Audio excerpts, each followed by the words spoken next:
Awesome. Hey, Jess. Hello. Welcome to this conversation and thank you for making time. We're so excited that you are Englert Nonfiction Fellow this spring and helping us to power through the pandemic and still believe in art and community. Thank you for taking that on for us. Thank you. I am so grateful. I love all the work you guys do. So this is very exciting for me. Awesome. Well, I just had a few questions that I wanted to put on your radar, and we'll see where the conversation goes.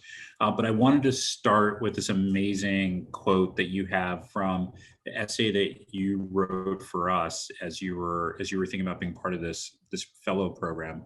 And I'll just quote it. You say, "I love to pick apart a song or music video so I can put it back together exactly how I need a reader to see it, so I can connect the pieces to a much bigger story." And I thought that was a revelatory comment about the act of thinking and analyzing music in this case, or art at large. And the fact that you also later go on to say that you see analysis as a collaborative process. And so when it comes specifically to writing about music, like what do you find perhaps supremely challenging, and what do you find to be so beautiful about that process? Mm.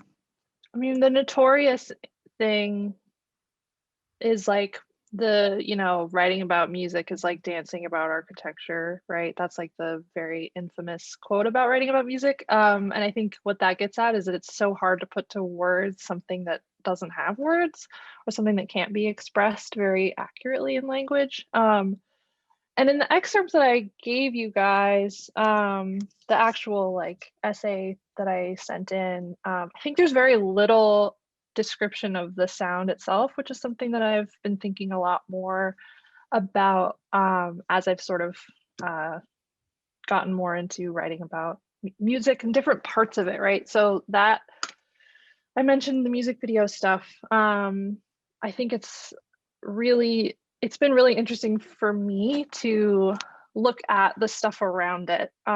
It feels to me sort of like paratext with a piece of writing, right? It's like looking at the epigraph and what the epigraph is saying. That's sort of like what a music video feels like to me. Like what it's not exactly the song, but it's speaking to it in a way that I think is really interesting. So yeah, I feel like um for me lately when I've gotten stuck on like, okay, I don't know how to sort of convey this in a way that actually will bring it to life, it's been useful to look around it too and see like other things that are related, like video or whatever, interviews with the in this case, director of the video, if that's still in there. It's fun to go down that rabbit hole and see what comes up, and what's actually useful to get to what I want to say about it. Because sometimes it is the stuff around it more than it's the song itself. And for your essay practice overall, are there other art forms that you're bringing in to inform the way that you braid together or piece together an essay, or a long form nonfiction piece that you're working on? Hmm, that's a good question. I think like I took a class with, maybe this is a cheating answer because it's related to school, but I took a class with Carrie Howley last year on nonfiction adaptation for the screen. And I went into it sort of like not knowing what to expect. I have no like past experience in screenwriting stuff. Not very well versed in film at all, really. And so I was just sort of like, this will be fun to see what happens. And it like completely changed how I think about plot, especially in narrative with essaying. That's something that I've always struggled with. But yeah, like I learned screenplay stuff on its own, but sort of being able to take these beats that you have to hit for the screen and seeing how that can translate to an essay too was so valuable. And because something I think about a lot is like how to keep a reader engaged when there's like a tangent happening, right? That's like a very essayistic thing to do, is to sort of like go on a tangent, digression, and just sort of wander off, see where it goes. But have found that like keeping the reader on a lifeline while doing that, you can sort of like wander wherever you want to go when the reader sort of like has something to attach to. And so that was helpful, and sort of like, what are those points that I can work in that build that lifeline, so then I can sort of go wherever. And that class was like so beneficial, and just screenwriting stuff in general, of like, you know, at the midpoint something should change, or like something huge needs to happen, like so basic and formulaic, right? But was so helpful for thinking about pacing and the plot stuff that I've always struggled with. Yeah, like some things don't change over thousands of years, right? Totally. Of humans, Yeah. how we do Yeah. How what remains, or what has developed as the core of your thesis work? You know, maybe tell us a little bit about the thesis that you're working on right now as you go through kind of like your last phases of academic study in your MFA. Yeah, just so scary. It's so soon.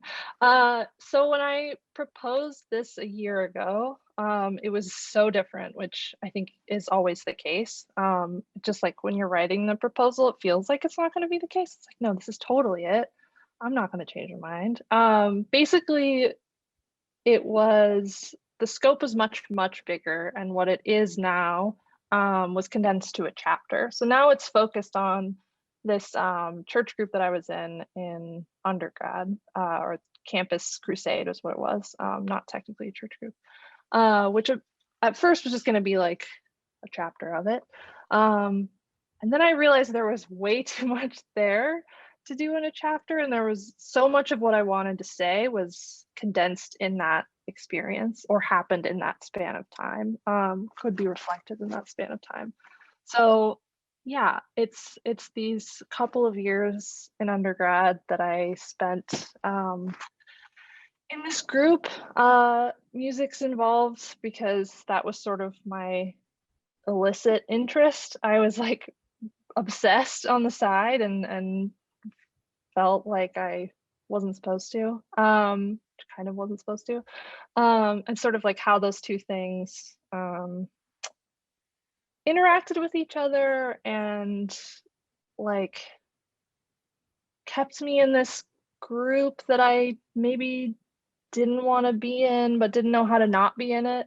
So yeah, it's focused on this church group I was in, does some going to the past to look at like why I'm even interested in church stuff, or why I was.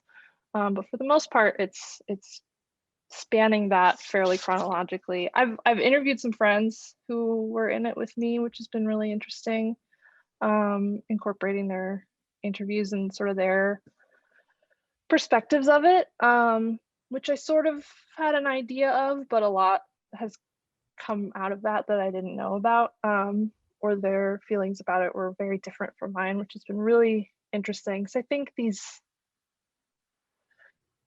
groups are like, I think they have, I mean, I knew this from my friends at the time, like who were outside of it, had their own view of it, you know? And I think it's such a weird thing to leave high school and, you know, finally go to college. And my way of dealing with that was to just like shove myself into this like very restrictive thing, to think is like funny and weird.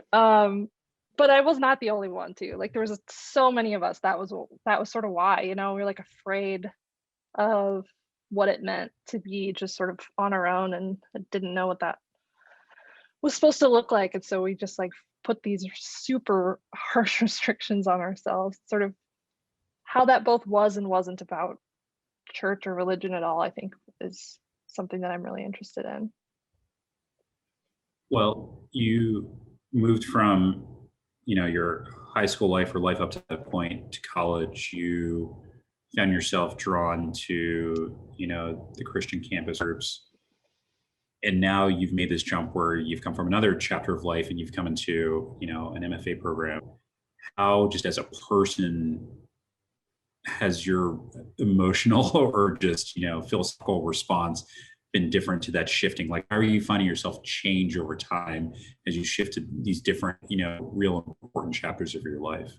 Yeah, that's such a good question. I feel like I spent a lot of time outside of school before I came back. Not a lot of time, but longer than a lot of my peers did, which I think was a major reason why when I did come here and I finally decided to apply, it didn't feel that. I mean, I was terrified. Like there's, I knew what this place was sort of.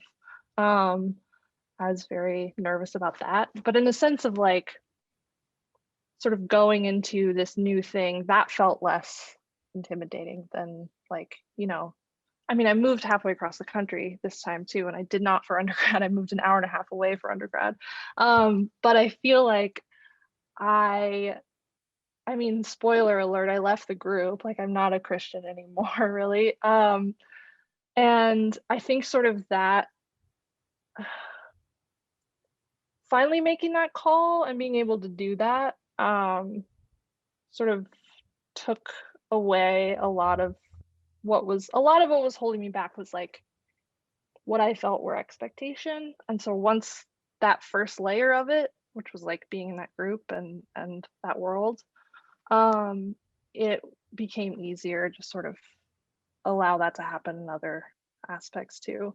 Um, I think, yeah, it could have gone a different order, but that's just the way that was like a major one that I felt was dictating a lot of like how I felt about things and what I was doing. So yeah, once that one sort of, I don't know, fell away, it was pretty gradual. So I don't want to say like cut it off, but yeah, I think that shifted a lot of how I now move through change.